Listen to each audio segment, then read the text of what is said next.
¡Chachalo! ¡Bienvenidos! ¡Salón a todos! Saludos y bendiciones. ¡Qué bueno verlos! ¡Qué bueno que vivimos! ¡Qué alegría! Uy, gracias a Shem, la Asociación de Colombia. Vamos a estudiar Besrat Hashem, la Parashá Kitisa. Pero antes vamos a hablar un poquito de Rabbi Abraham Sternhartz. En 1917, los bolcheviques asesinaron al zar Nicolás II y entonces empezaron a hacer pogroms. Pogroms son masacres, como cuando los paracos, así. Entonces, pues para entender. Entonces, los judíos de Cherin organizaron un grupo de autodefensa en el que Abraham servía, o sea, en ese grupo, en unas patrullas. O sea, empezaron a matar a los judíos. Las masacres, los pogroms son masacres, pero o sea, con lista en mano, llegaban a un pueblo a matar a 10, 20, 30 personas. Entonces, Abraham Sternhartz, que la foto está ahí en el chat, también estaba en ese grupo de autodefensa, eran los judíos, que no, vamos a hacer unas patrullas, vamos a patrullar, estaban en un pueblo, vamos a patrullar por ahí a los alrededores para que si vienen a matarnos, pues nosotros podemos defender. Entonces, un día, el yerno, o sea, el hijo, el marido de la hija de él, un día Rabbi Abraham no pudo ir a la patrulla y el yerno lo reemplazó, el esposo de la hija de Rabbi Abraham, y entonces lo mataron. Esa noche que fue a reemplazarlo, lo mataron, pues hubo algún enfrentamiento, tastaseo, y lo mataron. Entonces, iban llegando, lo que pasa es que iban llegando los bolcheviques, los cosacos, que hacían esas masacres, iban llegando allá de pueblo. Entonces la patrulla pues se lo encontró, y mataron al yerno, y los cosacos siguieron avanzando hacia el pueblo, hacia la población. Y la mayoría de eso era en Cherin, T-C-H-E-R-I-N, Cherin, allá en Ucrania. Y entonces la mayoría de los judíos se escaparon, ¿no? Ya vienen a matar a todo el mundo. Se lograron dar cuenta por anticipado, se volaron. Y muchos Hasidim de Breslev también se escaparon. Y entre ellos, Abraham. Entonces se mudaron, se fueron para Kremenchuk, que queda cerquita. Kremenchug, Kremenchug. Y entonces ahí, Abraham Sternhartz, llaman el Kohak Lev. Kohak es como de fuerza. Kohak, pero como en yiddish es Kohab. K-O-K-H-A-B. Kohab. Kohab le corazón fuerte, se llaman así, corazón fuerte. El apodo de él era corazón fuerte. Entonces allá en Kremenchuk empezó a servir como rabino. Él era tremendo rabino, un nivel de erudición desde chiquito. Se dice que Rabbi Abraham Sternhartz se sabía el Likutei Moharan de memoria. Todo lo que tiene que ver con el Talmud, la Gemara, el Midrash, el Zohar. Era bueno. Entonces lo nombraron como rabino allá en Kremenchuk. Y Rabbi Nachman Burstein, uno de los ancianos de Breslev, que vivió esa época y estuvo allá con él en Kremenchuk, decía: cuando Rab Abraham vivía en Kremenchuk, después de los pogroms y se llamaban los Pletiurces y las masacres en Cherin, en las cuales fue asesinado su yerno, los Hasidim de Chabad, acuérdense que Chabad es otra Hasidut, otra rama de la Hasidut. Los de Chabad son más intelectuales, pero son muy afines con Breslev. Está Breslev, está Chabad. El Baal Shem Tov, Rabbi Israel Baal Shem Tov, fundó la Hasidut, que es una forma de uno conectarse con Hashem con simpleza. Y después del Baal Shem Tov salió el Magid de Mesrich, que era el alumno principal del Baal Shem Tov, y siguió con esa luz de el Baal Shem Tov.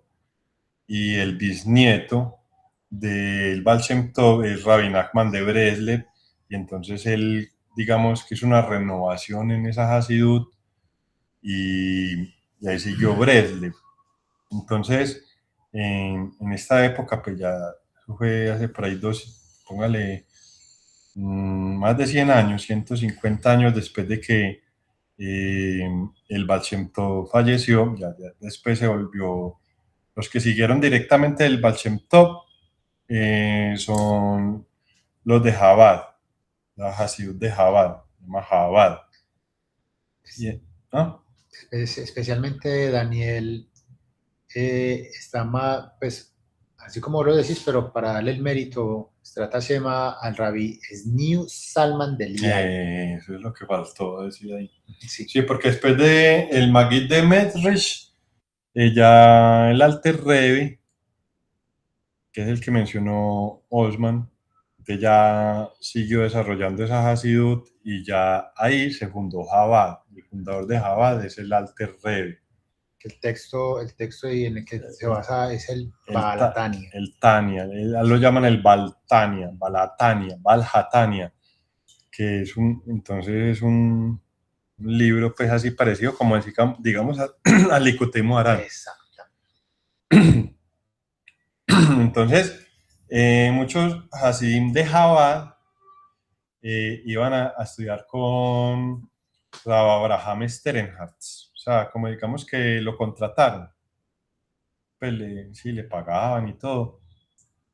Y entonces resulta que Rabbi Abraham explicaba los capítulos del Tania, el libro del Alter Rebbe, y o sea, tenía también los conceptos preciosos del Likutei Moharan. O sea, les explicaba el Tania, pero también tenía al mismo tiempo los conceptos del Likutei Moharan. No es que les cambiara lo del Tania, no, les explicaba el Tania, pero también con los conceptos del Likutei Moharan y del Likutei Halajot. Le explicaba el Tania, lo contrataron para que fuera su maestro. Imagínense, le explicaba el Tania, que era el libro de ellos, pero con los del Likutei Moharan y del Likutei Halajot. No es que digamos, que los comparara, no, sino que tenía los dos al mismo tiempo. Tenía, sí, lo del Tania y lo del Likutei Moharan y el Likutei Halajot. Entonces que los Hasidim de Chabad estaban perplejos, quedaban ahí como petrificados, como asombrados, como, ay, cuando les empezaban a explicar Rabbi Abraham pues una enseñanza del Tania, pero con una aproximación práctica. Les enseñaban lo del Tania, porque lo del Tania es muy intelectual, muy teórico. Likutei Moharan sí es pura práctica. Entonces les enseñaba lo del Tania, lo de Chabad, que es muy intelectual, pero de una forma práctica. Les quedaban stunned, como petrificados cuando empezaban a explicarle eso. Y entonces ellos, los Hasidim de Chabad, empezaron a aprender cómo conectarse con la plegaria, el servicio de la plegaria, usando el Itbonenut. El Itbonenut es la meditación. O sea, los Hasidim de Chabad usan la meditación. Entonces, por ejemplo, cerrar los ojos y meditar, visualizar, hacer vibrar las letras del nombre de Hashem acá en la frente. Eso es Itbonenut. Y Abraham Sternhardt les enseñaba cómo usar esa meditación con el Itbodedut, que todos conocemos, de hablar con Dios, hablar con Hashem. Qué nivel. Uf. Entonces, Rabbi Abraham les explicaba de una forma simple cómo hacer el proceso de juntar las dos cosas. También les hablaba y les describía la importancia, oiga, donde viene con lo que estamos hablando ahorita antes de la grabación, de el proceso tan grande, tan beneficioso, aquí habla literalmente, de hablar con los camaradas, o sea, con los compañeros de estudio, con los amigos, acerca de la fe y del fortalecimiento, y también de hablar de quebrar el deseo del sueño, o sea, quebrar el deseo del sueño, quebrar el deseo del sueño y levantarse a medianoche. Yo, sinceramente, yo no, estamos hablando de eso antes de empezar a grabar. Yo simplemente busqué una página donde apareciera algo de Abraham Sternhardt y decía que era muy importante que los compañeros, o sea, porque él era un rabino, un maestro, listo, les explicaba el Tania y también les explicaba el Likutei Moharan relacionado con lo que estaba explicando el Tania, los conceptos, los hacía más entendibles y prácticos de acuerdo al Likutei Moharan y al Likutei Halajot. Pero también les hablaba mucho de hablar entre los amigos acerca de la fe, el fortalecimiento y romper el deseo del sueño y levantarse a la medianoche. Wow.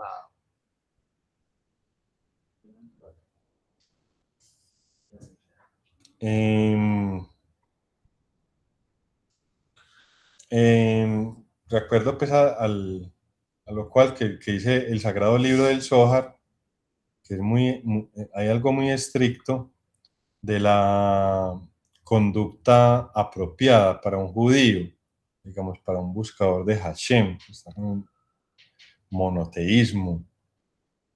Entonces tiene que ser muy estricto en privado y en público, o sea, y en los negocios. Tiene que tener una conducta muy de acuerdo a la ética, pues a lo que se debe, a lo que Hashem espera que uno haga. La ley. Las leyes. Entonces les hablaba mucho de eso, de que la persona que busca a Dios tiene que ser muy estricta en conducirse de acuerdo a lo que entiende que es la voluntad de Hashem, en privado y en público. Y Rabbi Abraham usaba muchas palabras de fortalecimiento y de inspiración acerca de la fe y de la confianza en la providencia divina. Eso es lo que dijo Rabbi Nachman Burstein. Ya después sigue Rabbi Haim Kramer, que al final de 1920, cuando Eliyahu Klatskin, dice Rabbi Haim Kramer, dice que aquí está R. Eliyahu Klatskin, dice que es Reb, como para no diferenciar si es rabino, si es Reb es señor. Por ejemplo, Reb Nosson, imagínese, tremendo rabino, no, dígame señor, o don, como dice uno aquí, don. Digamos aquí, don Eliyahu Klaskin, Por eso es que Rabí Meir el nos decía, no me diga Rabín, dígame Reb. Si Rabín, Natán de Brele, tremendo rabino, y decía que le dijeran Reb. La Reb es como decirle, como respeto, señor, como señor Don Juan Carlos. Sí, Reb. Y el otro es Rabí, no Rab es rabino. O sea, rabino Daniel es ya el que tiene, digámoslo así, Certificación. la certificación por un tribunal judío de que cumple pues con... O sea, hizo un estudio y él ya maneja las leyes y maneja todo el tema para poder dar un concepto alágico como tal. Está aprobado por el tribunal rabínico, el rabinato. Eso. Pero entonces, por eso acá todo el mundo le ponen es R, o sea, de Reb, para no diferenciar tanto, porque es que pues uno también nos salice de esa película, ay no, el rabino, no, Reb, o sea, como por respeto, simplemente le dicen por respeto, Reb, no, ¿cuál es el título? Que es lo que le preguntaron al Rebbe de Lubavitch, de Jabar, ay, ¿usted qué se siente siendo un sadik? Y él dijo, las etiquetas son para los jeans. Las etiquetas son para los pantalones. La etiqueta es para la ropa. Entonces, por eso aquí no hay maestros, nada de eso. Eso es lo que por eso decimos que no hay maestros, porque tratamos de Dios mediante ser fieles a esto. Si un rabino, Baruch Hashem, bendito el Eterno, pero ay no, llegó el maestro, el rabino, nadie puede opinar, lo que diga él. Si se le dice que ponga las medias rojas o las medias verdes, las pone, no. Eso es muy bonito esto. Entonces, bueno, al final de los años 20, cuando Don Eliyahu Klatskin, el rabino de Lublin, hizo la Aliyá, o sea, subió a Eretz Israel, o sea, cuando se fue para Israel, los Hasidim de Breslev en Lublin propusieron a Rav Abraham Sternhartz. Yo le digo Rav Abraham, pero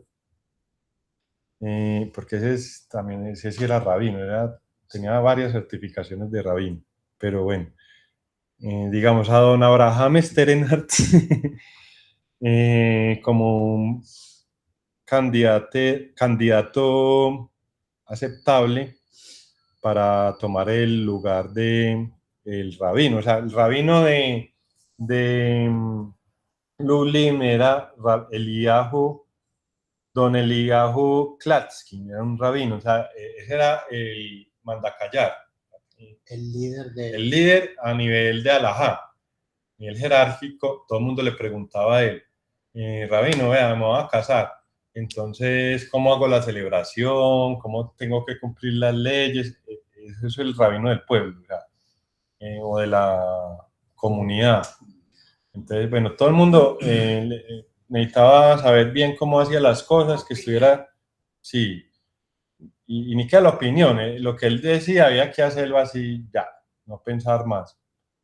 Ah, no, entonces la boda la hacen en tal sitio y le dan tanta plata de dote a... Todo se lo decía. Eso es un rabino.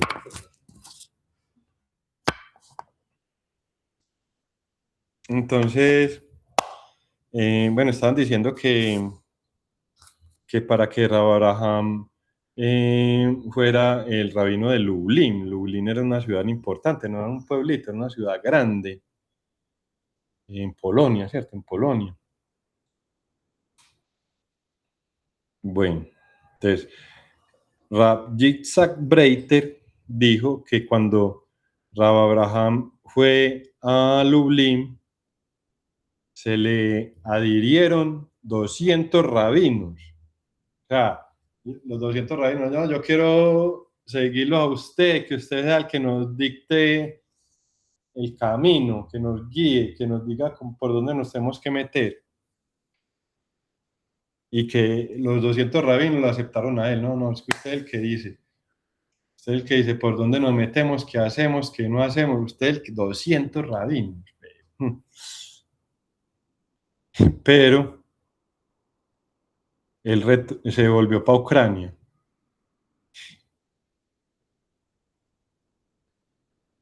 Se volvió para Ucrania, o sea, lo nombraron como rabino de Lublin, que es una ciudad grande, o sea, era billete en forma, plática en forma, o sea, digamos, acá ahora en este momento se iba a ganar 20 millones de pesos mensuales, porque toda la comunidad tan, y fuera 200 rabinos, ese estatus, porque eran rabinos, lo que estamos hablando, no es rebes, no son señores, gente muy piadosa, que siguen el Eterno, están certificados que son rabinos, 200. Dijeron, no díganos a ver qué es lo que hacemos y nos guía. Y él más bien se fue para Oman, a la tumba de Rabbi Nachman. Y les implora a los Hasidim de Breslev que siguieran con él, a los locos, a los que todo el mundo rechazaba. Porque Rabbi Abraham Sternhardt tenía tremendos pergaminos, pues tenía certificaciones, porque era tremendo erudito desde chiquito, desde los 6, 7 años empezó a demostrar sus grandes habilidades para estudiar y entonces en 1927 Rabbi Abraham se fue para Oman. Rabbi Abraham es, es como decir el líder, es el líder de los ancianos de Breslev, de Rabbi Aryeh Rosenfeld, de Rabbi Michal Dorfman, de Rabbi Lejo Haim Kramer, de Rabbi Levi Yitzhak Bender, de Rabbi Shmuel Shapiro. Rabbi Shmuel Shapiro nació en Israel, pero ya cuando llegó Rabbi Abraham Sternhardt a Israel. Entonces, no, pues imagínense, le ofrecieron todos los honores, el dinero, pero que quería servir a Hashem, a través del Sadik, unirse con el Sadik, se fue para donde estaba la tumba de Rabbi Nachman, con los Hasidim, los Gadamines, que mucha gente en esa época rechazaba, y todavía los releveros, porque muy locos, que la plegaria, que la alegría, que y él se salió de esa zona de confort, que es lo que vamos a estudiar ahorita, salirse de esa zona de confort. Por ejemplo, Moshe sacó la tienda del campamento. Entonces, si uno quiere conectarse con el Sadik, tiene que salirse de esa zona de confort. No es como, ay, no, sí, somos espirituales, entonces aquí todo el mundo va a ser así como en otras cosas, como Dios guarde, pues, los pastores del cristianismo, otras cosas, pues. Falsos líderes, dice. Falsos líderes. Entonces, ahora sí, empecemos con la parachá. Tremendo, ¿eh? Tremendo, ¿cierto? Uy, coincidió con lo que estamos hablando ahorita, out the record. Sí. Ya sabemos que es que hay... Pero no, tremendo. Es muy importante, vémonos que dentro de todo el trabajo espiritual, pues es que nosotros, nuestra alma sigue, es muy importante escuchar las historias de los Aikim, escucharlas y hablar y relatar historias de los Aikim.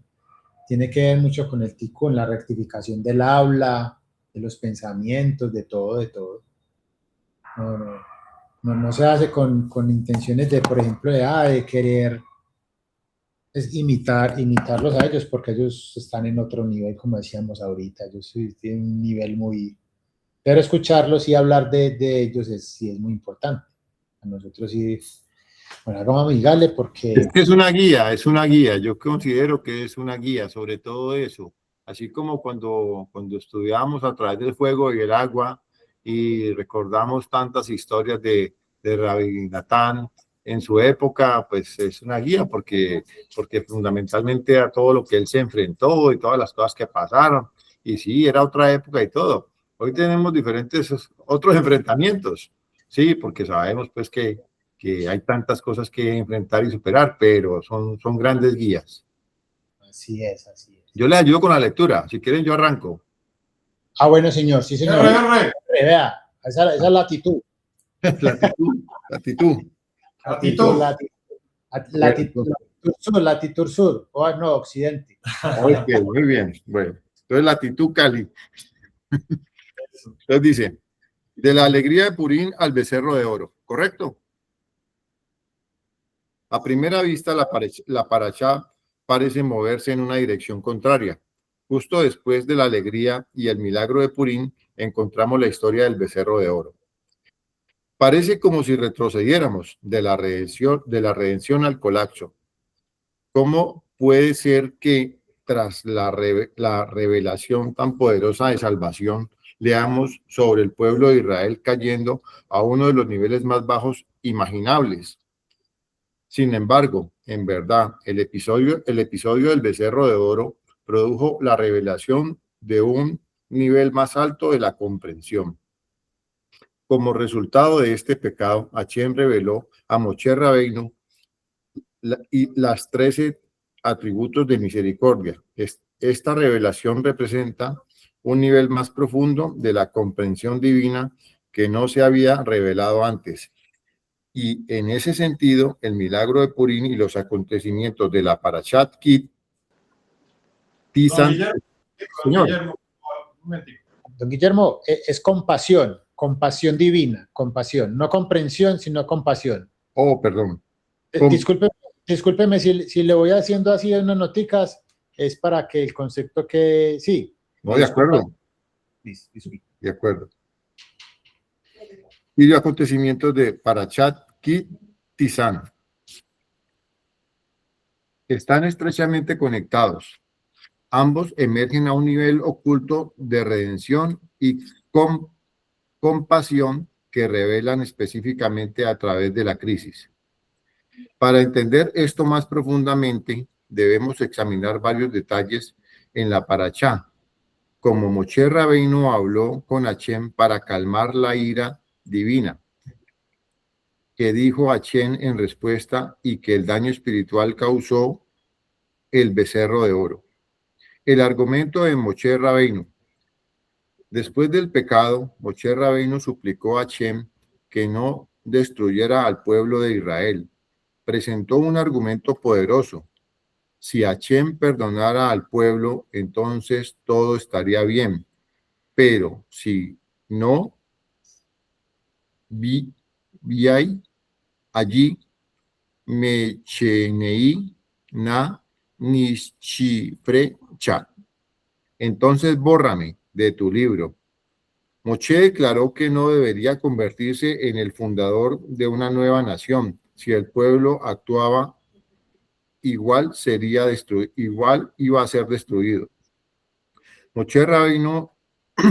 Moshe explicó su razonamiento en la analogía impactante.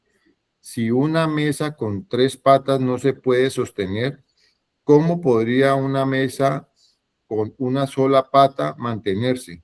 El pueblo de Israel se sostenía por el mérito de los 3 patriarcas, Abraham, Yitzhak y Jacob, y sus descendientes no podían perdurar ni aún con el mérito de estos 3 pilares.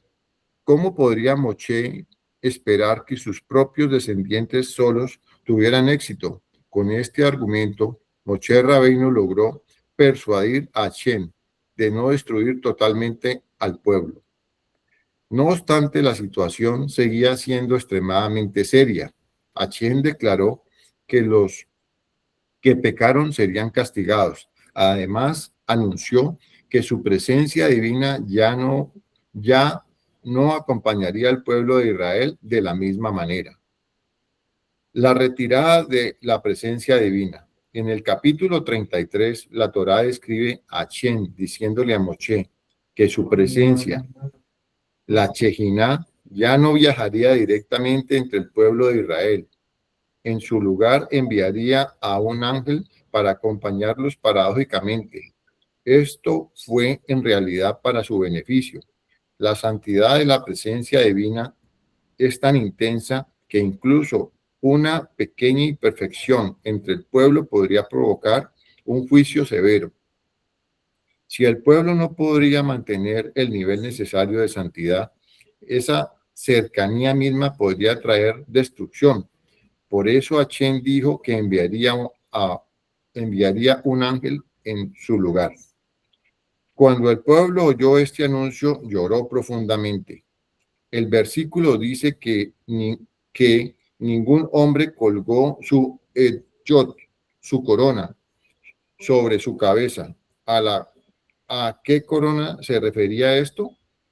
La Gemara en Mesajet Shabbat enseña que cuando el pueblo declaró en el monte Sinai, Naset y Nisma, haremos y escucharemos, 600.000 ángeles descendieron y colocaron 2 coronas sobre cada judío, una corona por Naché y otra por Nisma. Sin embargo, el versículo que describe el duelo menciona una sola corona.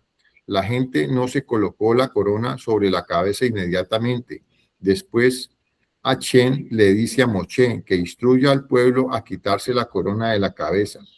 Y luego, el siguiente versículo afirma que el pueblo se quitó sus coronas, ahora en plural. Los comentaristas preguntan lo obvio. Si ya se había quitado la corona, ¿por qué Hachén les ordena quitarse otra vez? Las 2 coronas de Nachet y Nismat. El Midrash y los comentaristas explican que cada judío recibe 2 coronas, una por Nachet y otra por Nismat. La corona de Nachet representa la acción, el compromiso de cumplir los mandamientos que Hachén. La corona de Nisma representa algo más profundo, el deseo interior y el anhelo de cumplir la voluntad de Hachén. A causa del pecado del becerro de oro, la corona de Hachén ya estaba manchada y el propio pueblo se quita esa corona, pero Hachén luego les instruyó que se quitasen la segunda corona también. Incluso la corona de Nisma, la corona del deseo, tuvo que ser retirada. Por eso los versículos primero mencionan la corona en singular y luego en plural. Primero la corona que ellos mismos se quitaron y luego la segunda corona que Hachén les exigió quitarse.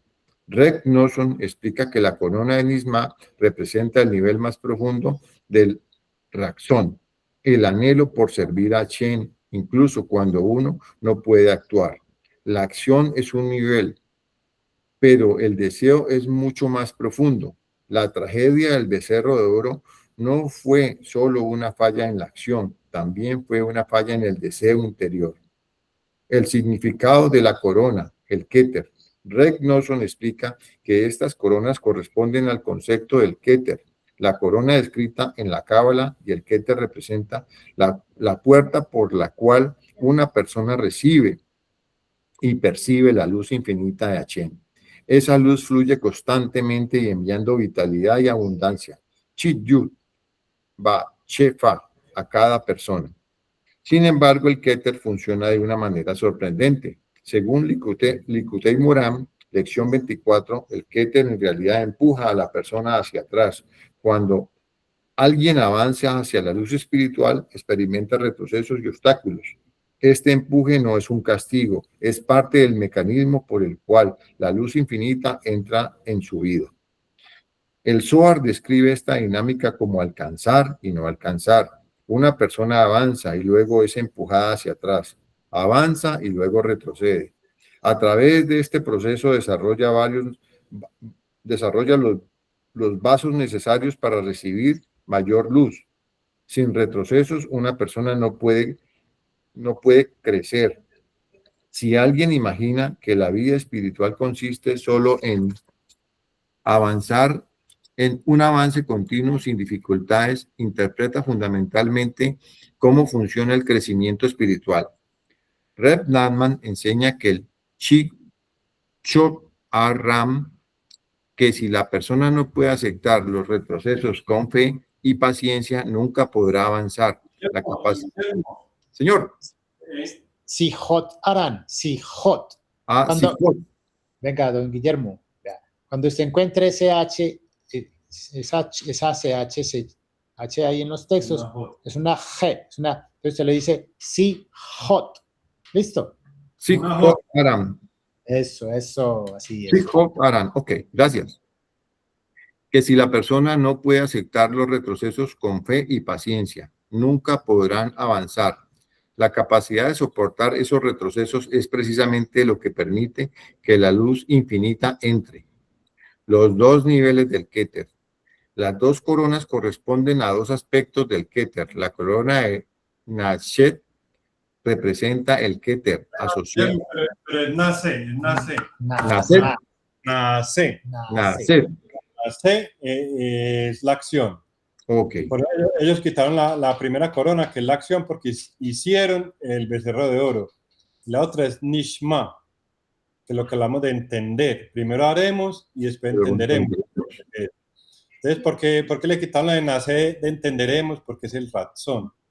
Porque no permanecieron con el razón, el deseo, el anhelo. Cuando vieron que no bajó Moshe, hubieran esperado otro ratico, 6 horitas. Después de 40 días, 6 horitas, ¿qué es?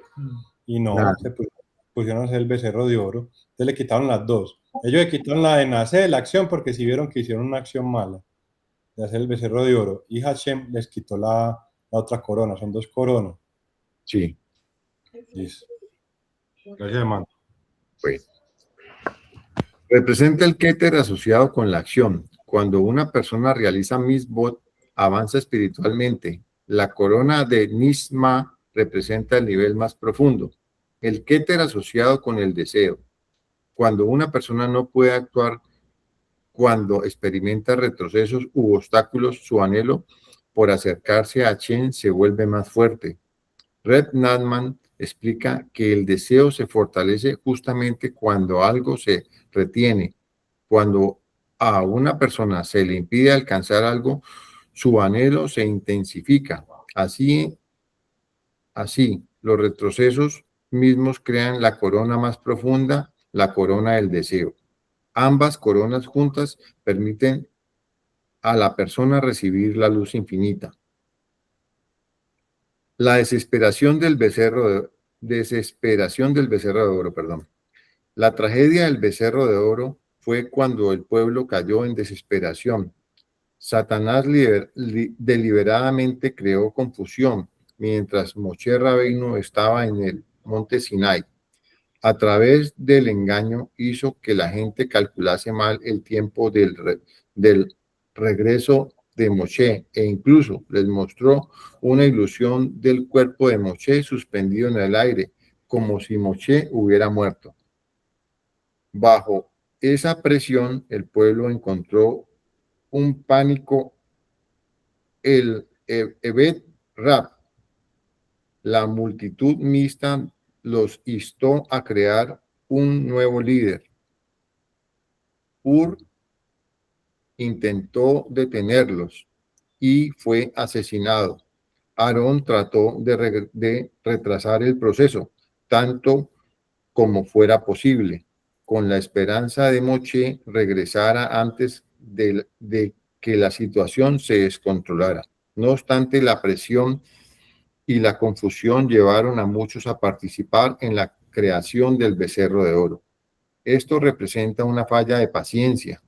Cuando una persona afronta presión e incertidumbre, puede tomar decisiones impulsivas en lugar de esperar con fe. En vez de soportar el retroceso y confiar que Moshe regresaría, la gente se apresuró a crear su propia solución. Esa desesperación manchó las coronas. El Keter está destinado a funcionar a través de los retrocesos. Una persona cae, pero luego se levanta. Cuando alguien experimenta un revés y aún así calma, Hashem, quiero acercarme a ti. En ese deseo por sí mismo atrae la luz infinita. Pero cuando una persona cae y declara que todo ha terminado, eso es lo opuesto al Keter.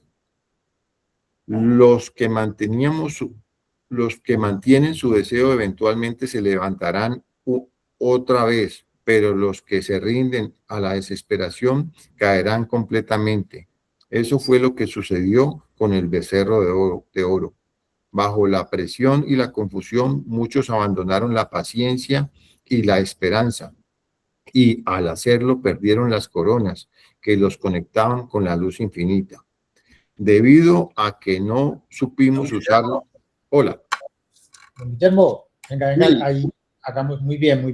Hagamos un comentario ahí que mire que precisamente que precisamente el objetivo de todo esto es enseñarnos, y precisamente lo que Daniel ahorita nos estaba compartiendo de lo que Rab Abraham también se enfocaba mucho en difundirle a los de esa época, pero que se aplica más que todo también pues, a nosotros en esta época, y es el tema de Likutei Alajot, y sobre todo las hojas que curan el alma, Alim Literufá. Son textos que se encargó Reb Nosson de difundir, pero con la esperanza del fortalecimiento, porque ellos con esa visión profética veían y sabían ya en esa época, pero más en la nuestra, que nosotros nos íbamos a desesperar muy fácilmente al no encontrar respuestas a las plegarias, porque ahorita todo es inmediatez, o queremos pues que pues, nos creemos de un nivel muy elevado de que hacemos una plegaria y mejor dicho, la respuesta es inmediata, ¿cierto? Entonces tiene que ver precisamente con lo que nos está transmitiendo aquí Rabbi Meir a través de la Parashá. Entonces es bueno también irnos nosotros. Acuérdense que el propósito de estudiar la Torá es llevarla a la vida, ¿cierto? La Torá es eso, la Torá nos va hablando de las épocas, de los momentos y sobre todo del día, lo que nos está pasando a todos. Entonces ese es el objetivo, ¿cierto? De leerlo con esa intención. No como, no, pues yo que voy a escuchar eso si eso pasó por allá hace 3000 años. ¿No? Sí, porque ese es como el mensaje que nos quiere transmitir Rabbi Meir, que estamos hablando de la lección 24, del Keter, con 2 coronas. Y entonces, cuando Moshe subió al monte Sinaí, el Satán hizo que el pueblo de Israel se equivocara en el cálculo. Entonces, eran 40 días, les dijo, me va a demorar 40 días. Me dan el favor y me esperan aquí juiciosos. Pilas, pues, nada de zafarranchos. Y entonces, ellos se sintieron con miedo. Y ese miedo, o sea, es una bajada porque el líder se fue, el líder que los había sacado de Egipto, que había abierto el Mar Rojo, que hizo que lloviera maná, a todos. Y entonces se fue 40 días, para el monte Sinaí, a los 40 días vuelve, y entonces más de uno, ¿sí será que vuelve? El Ereb Rab, sí decía, no, ese sí va a volver, eso no va a volver, más bien votemos por este otro político. Y entonces, esa desesperación, porque querían todo ya, o sea, no, que no se demorara 40 días, que se demorara media hora. Y entonces esa desesperación, y, o sea, las bajadas, cuando llegan las bajadas, no, ya no se ha cumplido la plegaria, ahí uno es vulnerable al Satán. Entonces el Satán hizo que ellos calcularan mal el tiempo, en vez de 40 días, calcularon 39 días y menos 6 horas, o sea, ellos creían que iban a llegar, o sea, eran 6 horas menos, ellos calcularon 6 horas menos. Entonces cuando cumplieron los 40 días, todavía faltaban 6 horas realmente, la verdad, pero el Satán hizo que se confundieran en los cálculos. Y entonces, cuando ya los 40 días, según ellos, porque era erróneo, todavía faltaban 6 horas, según la verdad, entonces cuando vieron eso, la gente se empezó a desesperar. Entonces ahí estaba el Ereb Rab fueron los que salieron con los judíos de Egipto porque vieron que tenía mucho poder, era con una agenda propia, con motivos ulteriores. Ellos querían era estar ahí con los que estaban ganando, por conveniencia. Entonces apenas vieron que no llegó, empezaron a desesperar la gente. No, ya no tenemos líder, hagamos un becerro de oro, pues hagamos otro dios. Y entonces el Satán aprovechó y entonces hizo también una imagen de Moshe así en el cielo grande, como si estuviera muerto. Ahí sí se armó zafarrancho. Entonces Hur, no, Hur dijo, no, tengan paciencia, esperen, y que lo mataron. Entonces Aarón al menos fue inteligente y empezó a dilatar, a demorar la cosa. Y entonces, bueno, vamos, listo, hágale, hagamos el becerro de oro, pero entonces tiene que ser con las aretas de las mujeres. a punta de aretas. Y entonces él sabía que las mujeres, apenas llegaron los hombres, hey, necesito la areta para hacer el becerro de oro, la mujer, que la esposa, pues que para la areta, hombre, eche para allá, vaya a lavar la loza más bien. Y yo, ay, bueno, sí, mi amor. Entonces, después se robaron las aretas. Entonces, Aarón creía que se iba a demorar más porque no le iban a dar las aretas, pero esos berracos fueron y le robaron las aretas y le llevaron las aretas a Aarón. Y ahí sí fundió el becerro de oro. Pero esa es la enseñanza, o sea, ellos en vez de esperar, o sea, se desesperaron, o sea, el Keter, ¿qué es lo que quería Hashem? Lo que quiere cuando hay una bajada, espere, organice la mente, asiente la mente y vea que todo es para bien. Y siga con ese deseo, con ese razón, ellos cayeron en eso. La idolatría ahora no es que vamos a armar un becerro de oro, sino la idolatría ahora es falta de confianza en uno mismo. No vamos bien, sino que hay que esforzarse más, pero seguir con el deseo. Y hay personas que le dicen, no, usted como es de loco, como es de gamín, usted qué va a ser capaz, ese es Amalek. Entonces la idolatría en este momento, o sea, para que no perdamos las 2 coronas, es confiar en uno mismo. Por ahí levantaron la mano, muchachos. ¿O no? ¿Cómo fue que llegó doña Tere? Ah, ya. Gracias, don Guillermo. Démosle también para que tenga méritos. Vamos a darle la palomita aquí a don Juan Carlos. Debido a que no supimos usar las coronas adecuadamente y en ausencia del Beit Hamidash, ahora se debe acceder a su luz a través de los verdaderos Sadikim. El Keter y la calma de la mente. Rebe Nachman explica que el Keter también cumple otro propósito, asienta y organiza la mente. Cuando una persona avanza y absorbe luz espiritual, la experiencia puede volverse abrumadora. La afluencia de luz llega tan rápido que la mente no tiene oportunidad de asimilarla e integrarla. Por ello el Keter introduce un retroceso. Se aplican los frenos, por así decirlo, y la persona es empujada temporalmente hacia atrás. Esta pausa permite que la mente se asiente y se organice. Solo entonces la persona puede recibir y contener adecuadamente la luz que se da. En el episodio del becerro de oro, sin embargo, el pueblo manchó ambos aspectos del Keter. Dañaron la corona de Nasek mediante sus acciones al crear el becerro de oro, pero también mancharon la corona de Nisma, la corona del deseo, cuando concluyeron que Moshe Rabbeinu se había ido y declararon: este es tu Dios, Israel. Demostraron que habían perdido la paciencia con el proceso por completo.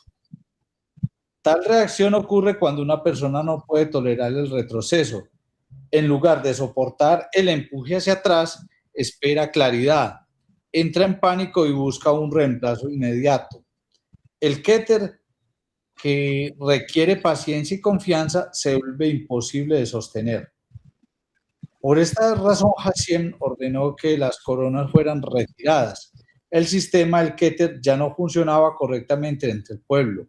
En verdad, esta retirada no fue un castigo, sino un ajuste necesario, porque el pueblo aún no era capaz de usar las coronas correctamente. La tienda fuera del campamento. Si las coronas fueron retiradas, surge una pregunta difícil. Sin acceso al Keter, ¿cómo podría un judío promedio continuar avanzando espiritualmente? La respuesta aparece inmediatamente en el versículo siguiente.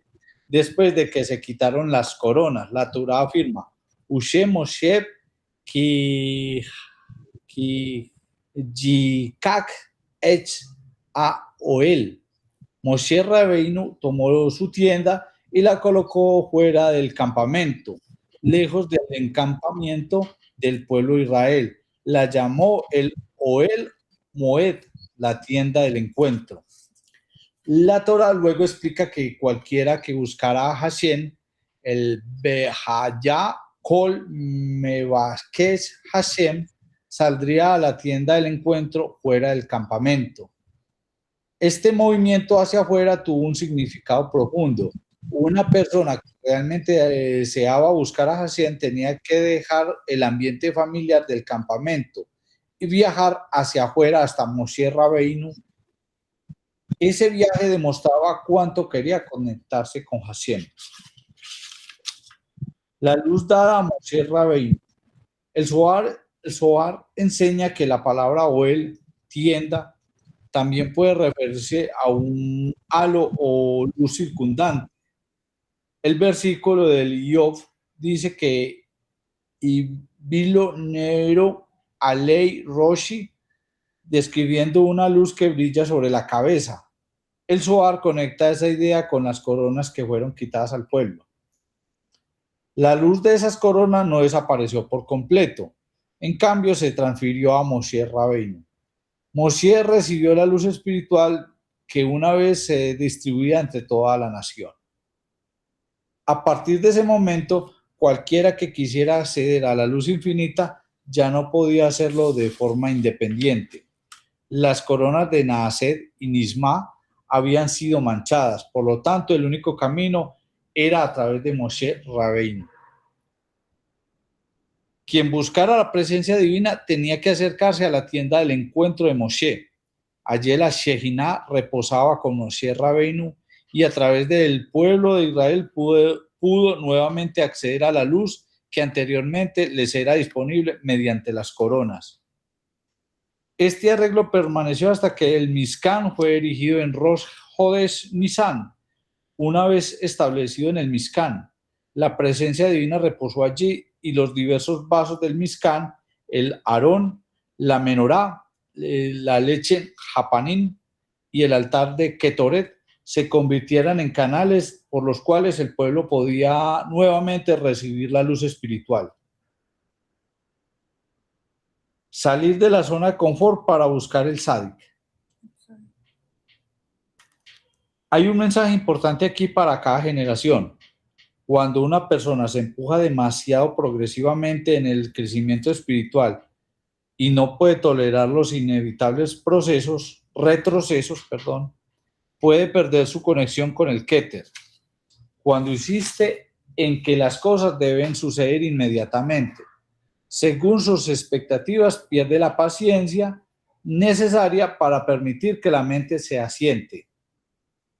En ese punto, el único camino hacia adelante es a través de los Sadikim, los líderes espirituales que poseen el acceso a la luz de las coronas. Pero incluso este camino contiene una prueba. La tienda de Moshe Rabbeinu fue colocada deliberadamente fuera del campamento.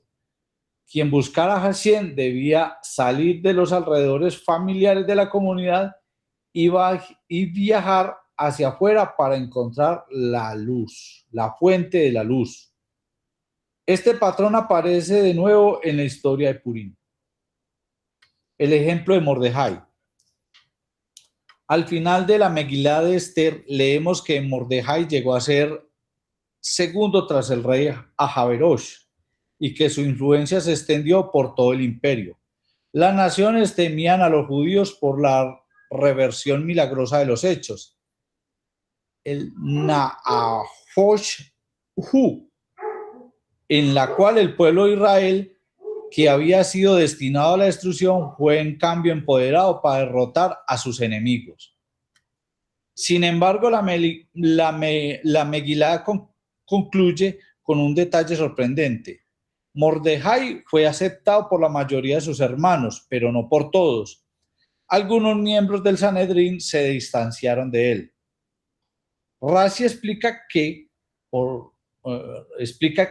puesto que Mordejai se involucró con el gobierno, pudo dedicar menos tiempo al estudio de la Torá. Debido a esto, algunos eruditos cuestionaron su rol. Esta situación revela el mismo patrón que vimos con Moshe Rabbeinu. El Sadik que sostiene la luz no siempre es plenamente aceptado por el establecimiento. A veces su posición parece inusual o controvertida, y esto crea una prueba para que aquellos que realmente buscan a Hashem. La prueba del Mevakesh Hashem. Mevakesh Hashem. Una persona que genuinamente es Mevakesh Hashem, alguien que busca a Hashem, a veces debe ir más allá de las estructuras familiares de la vida religiosa. Esto no significa abandonar la Torah o la halajá, más bien significa estar dispuesto a buscar la verdad más profunda, incluso cuando esté fuera del marco cómodo de la convención. La Torah insinúa esta idea a través de la tienda de Moshe Rabbeinu, fuera del campamento y mediante la aceptación parcial de Mordejai entre sus pares. A lo largo de la historia, los que han buscado la luz espiritual más profunda a menudo han enfrentado oposición o incomprensión. Este patrón es bien conocido en la historia del movimiento Breslov mismo.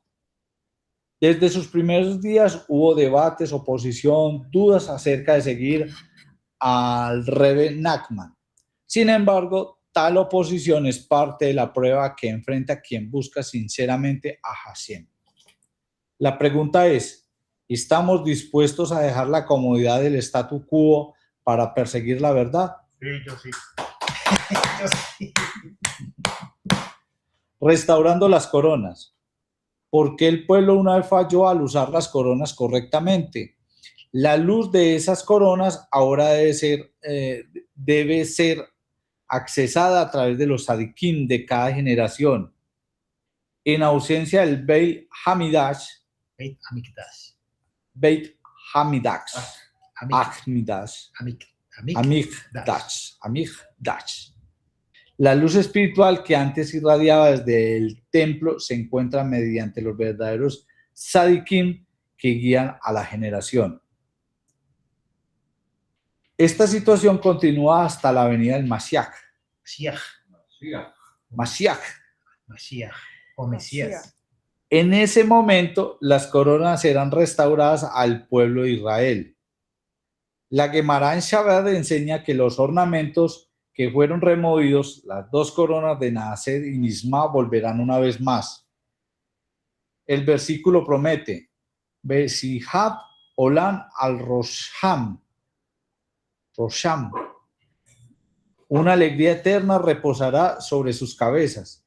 Las coronas que una vez descansaron sobre las cabezas del pueblo de Israel volverán, restaurando la luz de la conexión divina.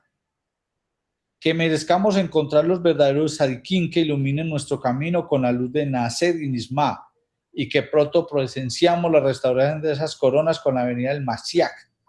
Shabbat Shalom, y que merezcamos la purificación de la para Aduma como preparación para el Pesach. Berran Hashem. Amén. El micrófono, mi amor. Sí. Por favor. No, que me parece, pues, sí, que salir del campamento, de la zona de confort, para ir a la tienda de encuentro, de reunión. Tiene que salir uno de su zona de confort, porque la gente está acostumbrada a que la espiritualidad es como una religiosidad. Sí, aquí todos hermanos, por favor, pongan un pie a la derecha, el otro a la izquierda y me dan el diezmo. Eso es mentira, o sea, la individualidad, uno tiene que ser uno mismo, o si no, no se puede conectar con Hashem. Y eso es también la idolatría. Cuando llega otro y le dice, no, es que usted no está haciendo las cosas bien porque estamos en la religión y entonces todo tiene que ser como diga el líder. Vea lo que hablamos de Rabbi Abraham Sternhardt. Se salió de todo eso y es realmente a Bresle lo criticaban mucho y se oponían y hubo mucho sufrimiento pues también porque, por ejemplo, ellos, los opositores decían que desacralizaban el nombre de Hashem, Dios guarde, porque entonces, listo, yo quiero ser un buen judío, quiero ser un buen seguidor de Hashem, una persona espiritual, entonces todo el mundo tiene que hacer las cosas así, así, así, así, y resulta que Rabbi Nachman de Breslev decía que en las plegarias había que hacerlas con fuerza. Entonces los breleveros, por ejemplo, todo el mundo era haciendo las plegarias así. En cambio los breleveros, bendito Hashem, cuyo poder irme, así, ¡ah! Y los otros, este tan loco, y lo rechazaban. O hacer Itbodedut, se iban para les decían que eran como cabras brincando en las montañas. Entonces eso tiene mucho que ver con Breslev, salir de la zona de confort. O sea, es muy bonito que nosotros estemos acá conectados con Breslev, con los Adikim, con algo tan espiritual, tan grande. Sin embargo, somos nosotros mismos. Somos las cosas como nosotros las sentimos, sin salirnos de la Torá ni de la Alajá, Dios guarde, no. De cómo es el camino de Hashem, pues sin echarle cabeza a esas cosas, pero la Seven Ishma. Pero sí tiene que ser uno mismo, ¿sí o no, Tere? ¿Qué dice Tere? Correcto, correcto, correcto. A mí me queda algo sí untado de lo que hemos leído. Es indiscutiblemente cuando una persona se acerca mucho a Dios, hay mucha oposición de la familia. Usted tiene que salir de la familia hacia un campamento diferente. Todo lo vamos a tener y todo lo vamos a tener toda la vida. Las coronas es la familia toda entendiendo que hay un solo Dios, entendiendo y teniendo el deseo de prosperar. Cuando en una casa el marrano tira para un lado y el marrano para el otro lado, pues la cosa es muy complicada. Entonces entiendo muy bien eso. Cuando hay una unidad, Dios reparte el deseo y el conocimiento y la capacidad de aprender. Pero cuando en las familias la cosa es complicada, es muy difícil sobrevivir en un deseo espiritual. Yo me voy a Abraham. Abraham, ¿cómo fue Abraham? Los padres eran idólatras, eran personas muy idólatras. Abraham siempre buscó estar aparte y Dios lo sacó de su tierra.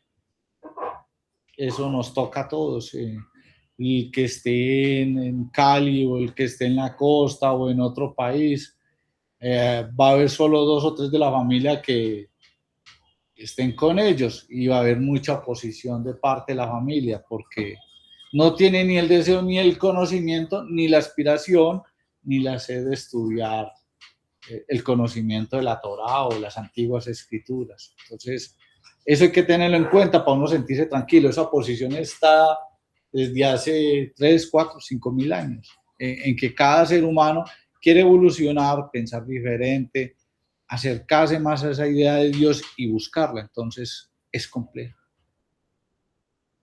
Sí, sí. Pero precisamente cuando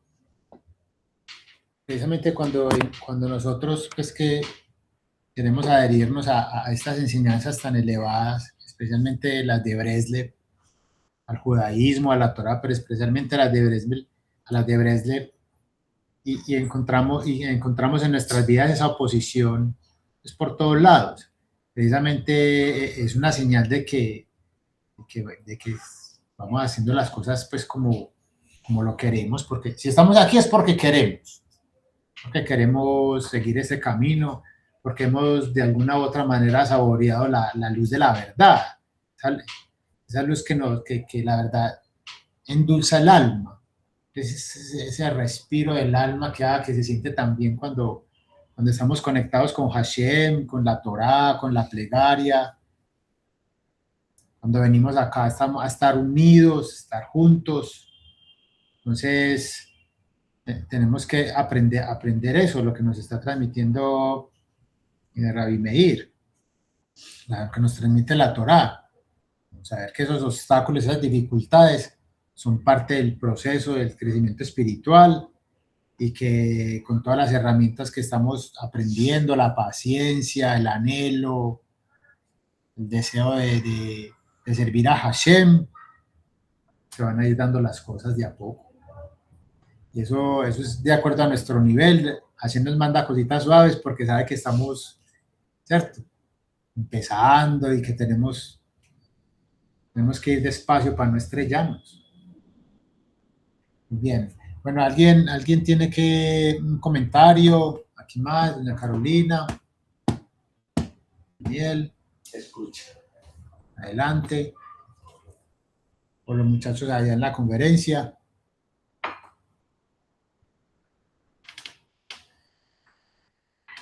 No, Mickey Mouse. Shabbat Shalom. Don Guillermo, está cortado ahí. No le entiendo. Don Guillermo está diciendo. Está hablando por señas. Guillermo, te debemos el lenguaje de señas para otra vez. Ajá. Yo no, ¿Qué le entiende, doña Tere, usted? ¿Qué entiende el lenguaje? yo no entiendo nada. Realmente en ese día de clase no fui.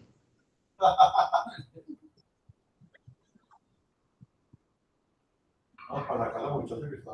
Él no tiene sonido. Él está hablando, pero no tiene sonido. Sí, no le escuchamos, don Guillermo, qué pena.